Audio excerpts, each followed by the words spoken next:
Sözlərin tələffüzündəki uyğunluğu nəzərə alaraq tamamlayın. Uyğunluğu nəzərə almaqdan söhbət gedir. Fəxriyə, xasiyyət, rastlaşmaq vaxtsız, simfoniya, ambisiya. Baxırıq bu sözlərin hər ikisinin ortaq cəhəti nədir? Fəxriyə və xasiyyətdə y düşməsi, rastlaşmaq və vaxtsızda t düşməsi, simfoniya və ambisiya, vurğunun ikinci hecadı olması.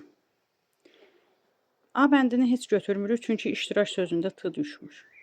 Digərlərində testlər, bəxsiz, dostpərəst, üstə, hamısında t düşür. Dostpərəstdə də 2 yerdə düşür. Ona görə də bunu da heç götürmürük. Yerdə qalır B, C, E. Baxırıq indi. Hədiyyə, xəfiyyə, əziyyət. Hər üçündə y düşür, hər üçündə t düşür. Qaldı bu 3 söz.